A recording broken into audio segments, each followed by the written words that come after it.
Então, mais uma vez, vamos nos colocando de maneira confortável em nossos lugares, fechando os nossos olhos materiais e sentindo toda essa energia que emana deste espaço, produzida pelos nossos irmãos espirituais que chegaram um pouco antes de nós para preparar todo este cenário. Vamos sentindo a presença da nossa mãezinha espiritual, Maria de Nazaré, que nos envolve em seu manto de ternura, de amor, de paz.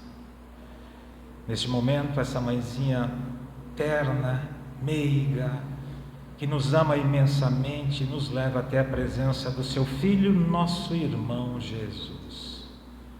Obrigado, Mestre, por todos os seus exemplos de amor, de humildade, de igualdade, liberdade, enfim. Tudo aquilo que nos trouxestes há 2024 anos.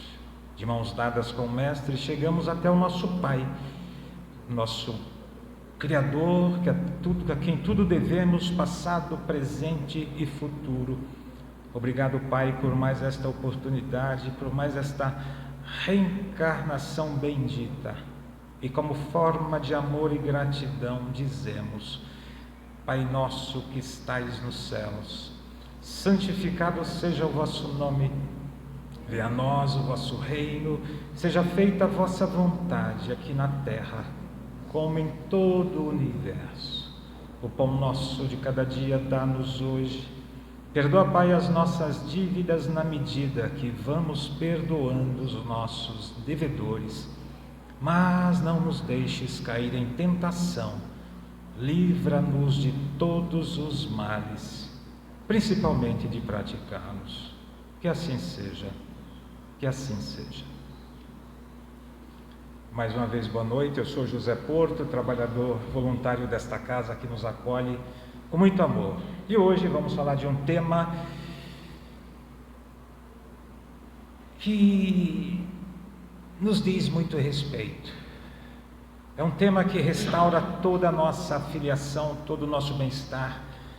Vamos falar do nosso Pai, de Deus, nosso Criador. Esse tema está no Evangelho segundo o Espiritismo, no capítulo 1, e também no Livro dos Espíritos, nas questões de 1 a 13. Esse Livro dos Espíritos contém 1019 perguntas e respostas. Vocês ouviram bem, 1019 perguntas e respostas sobre variados temas. Todas aquelas dúvidas que trazemos latente no nosso coração, está tudo lá muito bem explicado pelo plano espiritual superior. Falando no Livro dos Espíritos, qual é a primeira pergunta que temos lá no Livro dos Espíritos? Kardec indaga aos espíritos superiores, perguntando da seguinte forma: que é Deus? Que é Deus? Ele não utiliza o pronome quem, porque quando a gente utiliza o pronome quem, logo nos vem a ideia de uma pessoa, de alguém como nós. E ele sabiamente coloca a pergunta de uma maneira simples e direta: que é Deus? E como resposta ele obteve o seguinte: Deus é a inteligência suprema, causa primeira de todas as coisas. Quer dizer, tudo que existe no universo, por Deus foi criado. Infelizmente ainda, para muitos, Deus ainda é visto como aquele velhinho de barbas brancas, usando aquele cajado, como se ele fosse a nossa imagem e semelhança, quando na verdade nós somos a imagem e semelhança de Deus, nós somos os seus filhos. Essa imagem, quando eu falo imagem, não é essa imagem física, material, é algo espiritual.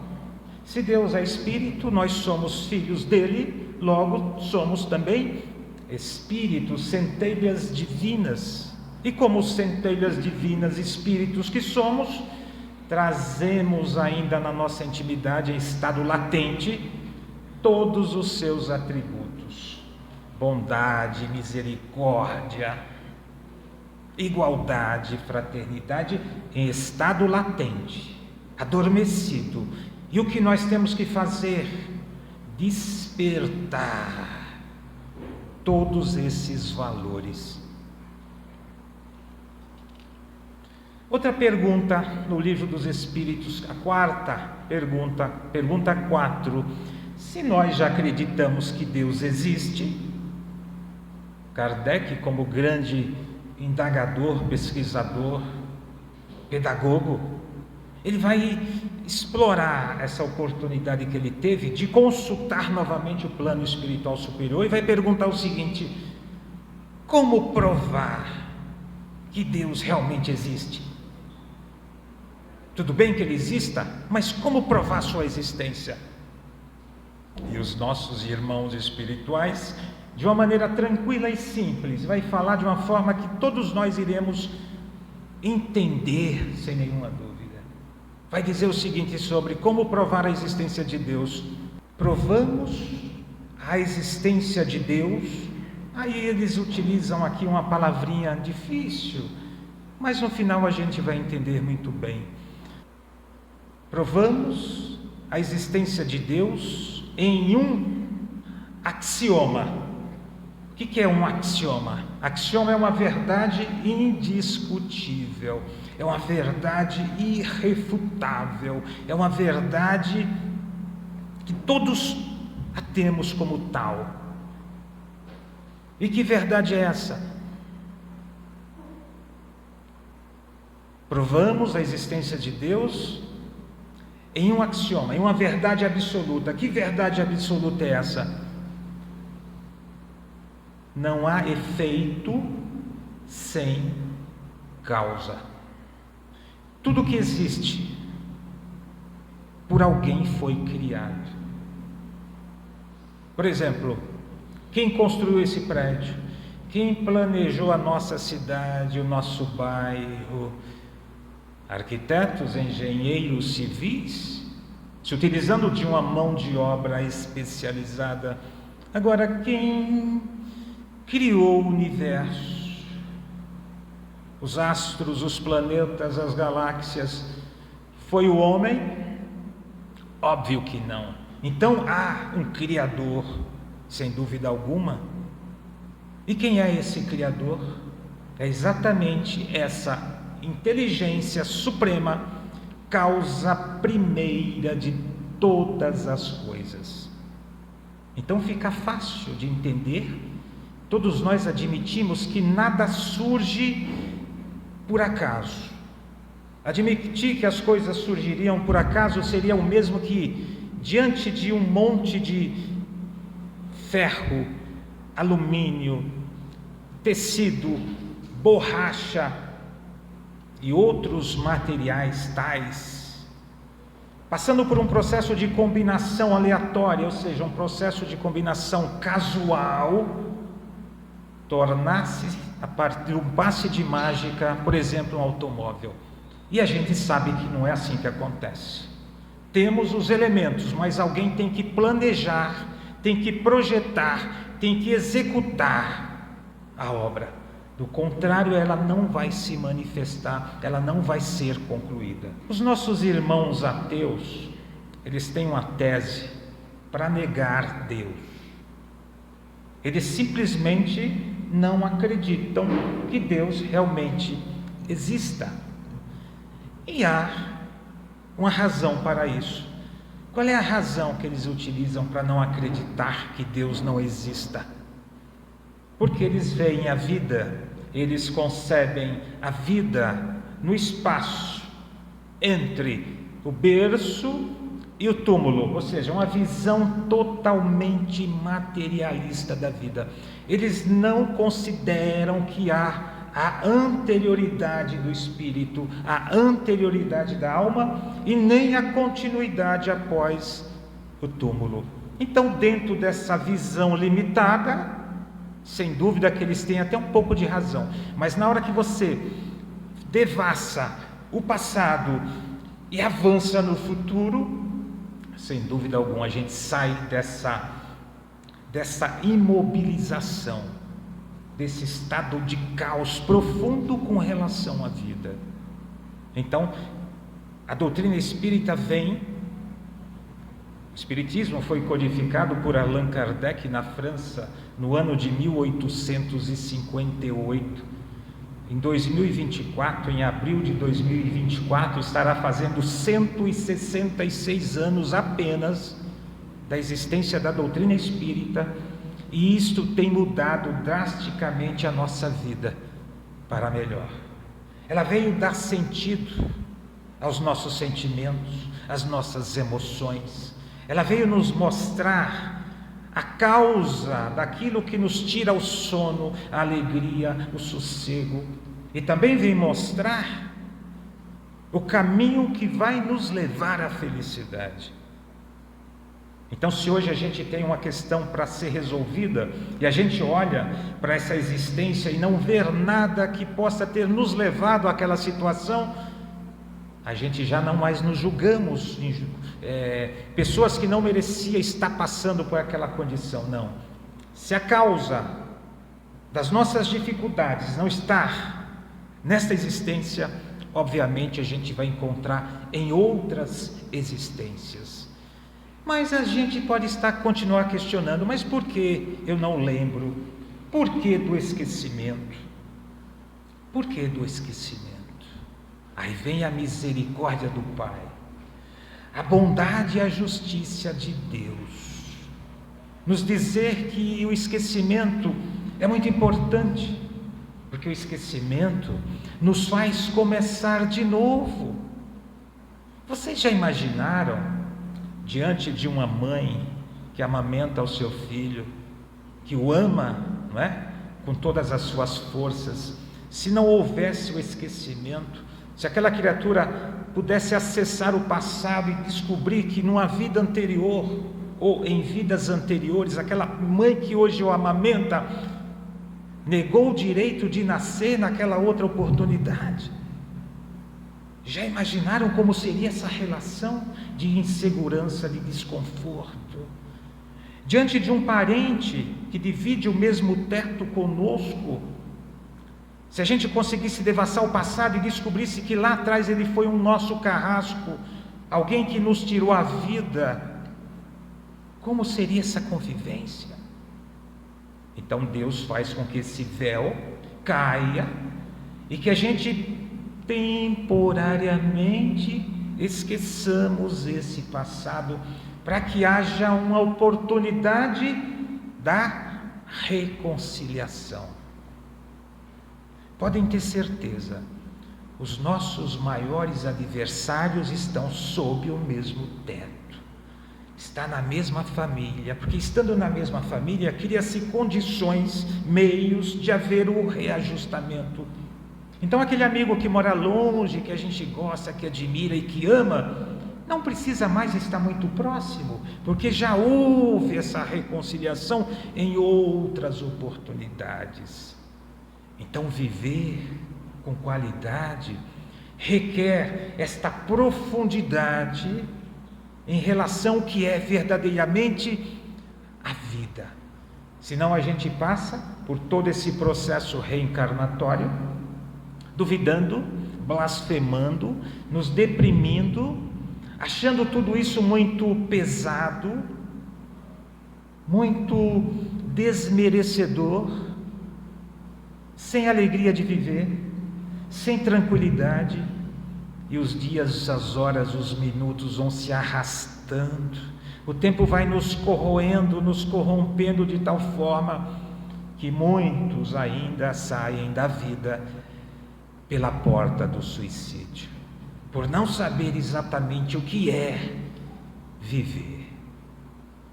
E os tempos de hoje são tempos difíceis, e como tempos difíceis que se apresentam, precisamos desta visão mais profunda sobre a vida, porque mesmo diante das nossas dificuldades, do nosso dia a dia, sabendo desse projeto de Deus, feito exclusivamente para nossa felicidade.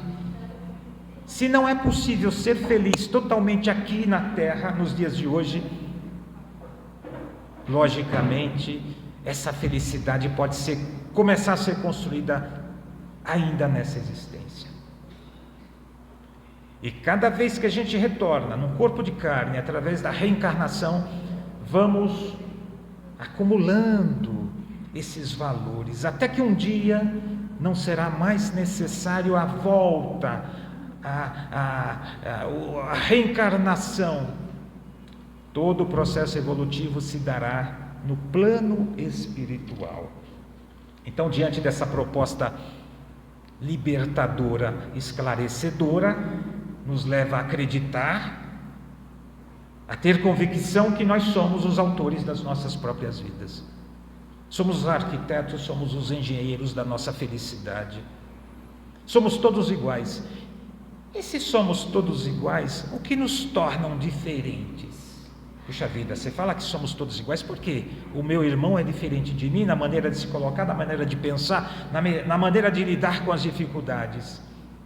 O que nos tornam diferentes são as nossas escolhas, que é mais um atributo que o Pai nos concede, o livre-arbítrio, a liberdade de escolher. E se nós temos a liberdade de escolher, as leis sábias e imutáveis deste Pai que nos ama imensamente, é óbvio que vai exigir a responsabilidade.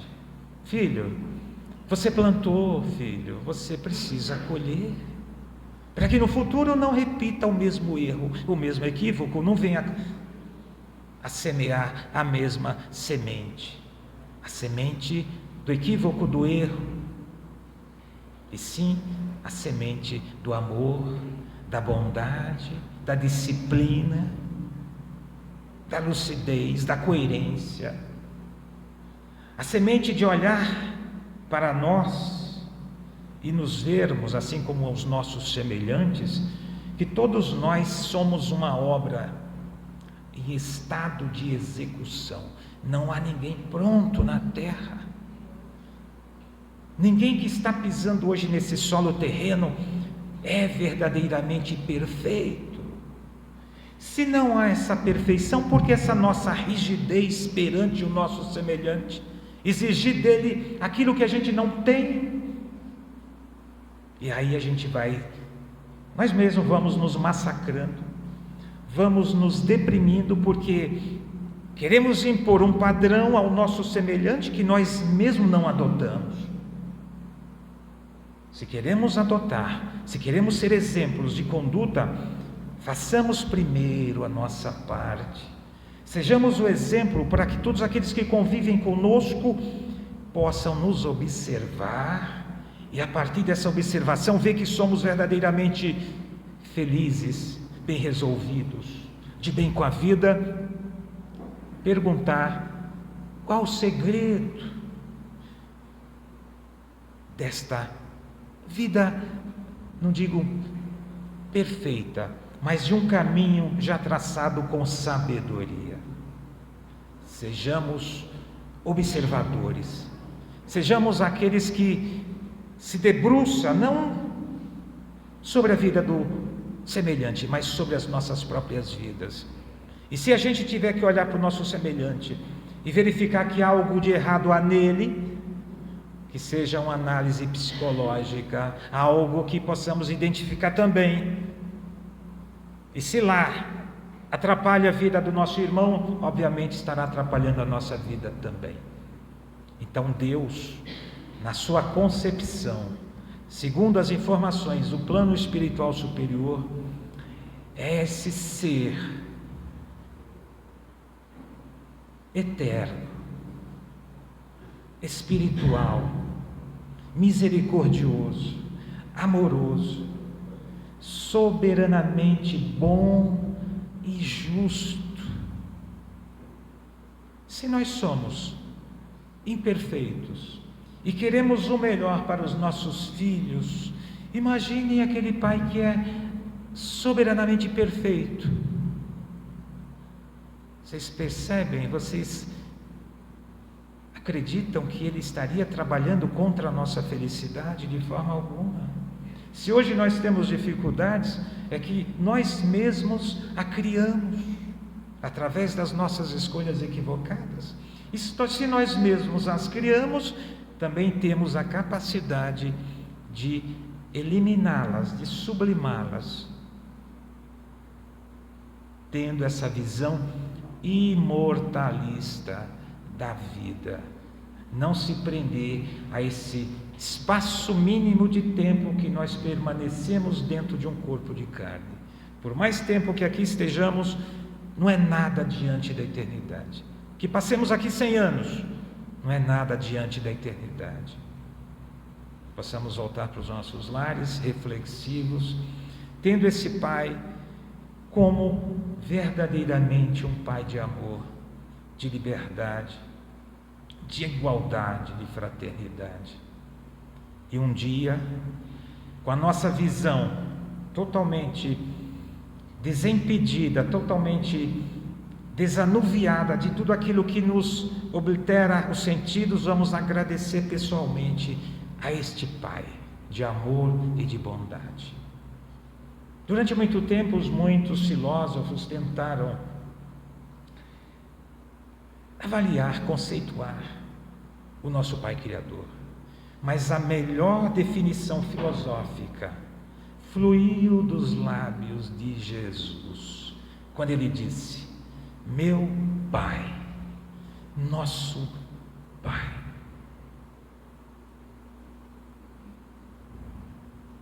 E assim, mais uma vez, vamos fechando os nossos olhos materiais, sentindo o pulsar dos nossos corações, sentindo o trânsito dos nossos irmãos aqui neste salão que nos acolhe.